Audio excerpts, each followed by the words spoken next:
Hi friends, and welcome back to my channel, The Host and Homemaker. My name is Lauren Dawn, and today I'm going to be sharing with you some simple ways that I have created a vintage, very nostalgic looking nursery. This was very easy, not a lot of money was spent at all, and I'm really excited to share this with you. I'm not exactly sure why I decided to put some very sentimental music behind all this footage, but I'm kind of wanting to cry just going back and watching it. But anyways, I want to start off by talking about this wreath. I thought this was the perfect wreath for my daughter's door just because it did not have anything on it. It just felt like pine that you would have collected outside maybe a long time ago when they didn't have stores to buy their wreaths, but they actually had to make it from pine that was outside.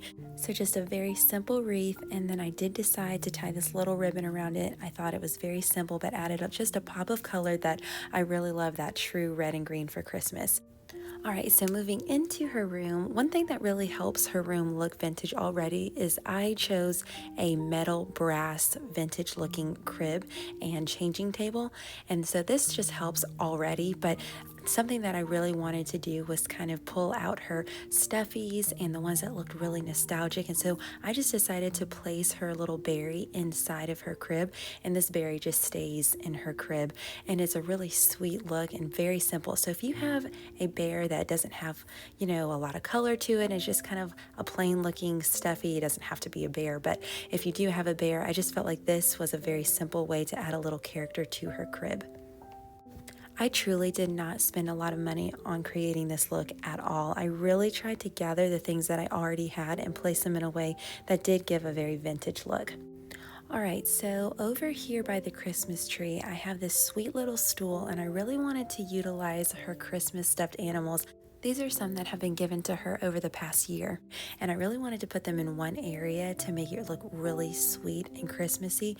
This basket was one that I thrifted just a couple months ago. I was using it for fall, but I didn't want to put it up yet, so I put it in here, and then I just put all of her Christmas animals in one area, and it kind of focuses you towards the tree and that really section of the room. So the whole room isn't Christmas vintage. I just kind of focused on one corner of the room and really made that the attention. So I kind of kept the crib, the Christmas tree, and this little stool kind of the main focus of where the vintage nostalgic look is. So if you have a stool, I would suggest maybe grabbing it and maybe putting a basket, any kind of basket. I love using wicker baskets. And if they have any kind of those vintage looking stuffed animals or just the Christmas stuffed animals that people have given you, then just kind of putting them in one area, and I think it just looks really beautiful when it's all just sitting together. So besides the basket that I thrifted, I spent no money on this section of the room. Sometimes really just placing things that you already have helps a lot. In my opinion, one of the easiest ways to give a Christmas tree a vintage look is by putting some kind of wicker collar around it. I don't know why, but there's something that automatically makes a tree look nostalgic and vintage and very earthy and natural when you put natural things underneath it, like wicker or a wood collar. So I use this. This was given to me for my wedding. I actually got two of them. So one of them is in my living room with my big tree, and I wanted to use the other one in here this year. Something that has made her room look so sweet without trying are these tiny little ornaments that I found thrifting a couple months ago. I think I found them back in July. When I saw these in the thrift store, I immediately just gravitated towards them. They reminded me of some ornaments that my mom had when I was little, and they looked hand painted and they looked actually truly vintage. There was a whole zibby bag of them. I think I got the whole zibby bag for probably maybe $3.99, and I do believe that these truly are older ornaments. They look hand painted. Some of them were broken, but I just absolutely love these.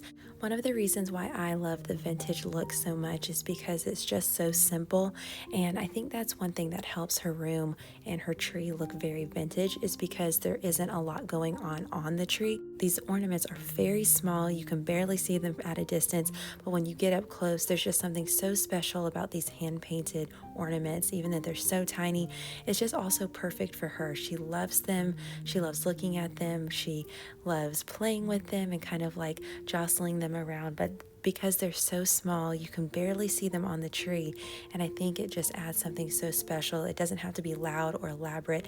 So I wasn't even going to decorate the tree, but then I remembered that I had these, and I was like, this is the perfect ornament for her tree. And then the tree topper, I just had some pinstriped ribbon, and I made that the tree topper. I didn't want anything really heavy or big like a star or an angel. I just wanted something very sweet, and I thought a ribbon was perfect. One of my favorite things in her room all year round are my bookshelves that I've hung for her. We change the books out every season, so during fall we have fall time books, during spring we have spring books, and I just was so excited to add some Christmas books. The ones I just showed you were ones when I was decorating and making this video, and then a couple days later I went thrifting and found these beautiful Christmas vintage books for children, and I had to grab them. So I am switching out those books that I just had, and I'm putting these beautifully colored books. I'm so excited about these.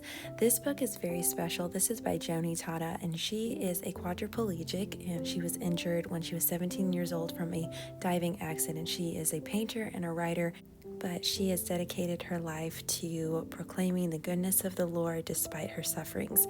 One thing I wanted to make sure was in my daughter's room was some displaying of Jesus's birth. So she has her little Bible that's always out, but I wanted to go ahead and open it to the story of Jesus's birth, and I just am going to lay it in her little recliner, and we're just going to keep that open. But I think it's a really sweet reminder to walk in and see that book opened and ready to go, and it just really adds a very sweet touch to this whole room. So there isn't just a huge list of things that you need to run out to the store and buy. I mean, if you need to grab a Christmas tree, maybe, because to me that adds so much to her room, and I absolutely love that there's a Christmas tree in her room. But other than that, just collecting some things that you probably already have around the house, like a basket and some little toys, even if they're not vintage toys or vintage stuffed animals, just putting them in a basket gives a very vintage look.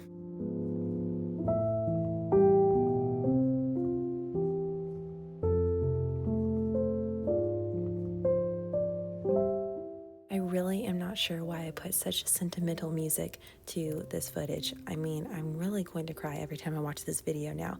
I did want to show you real quick how magical this room looks like at night. The first night that I took my daughter in here and we just sat in the recliner with all the lights off except for the Christmas tree, I just was trying to take in every single second because it truly was just so magical. It was so simple just seeing her stuffies and her sweet lights and the little tiny little ornaments just dangling off the branches.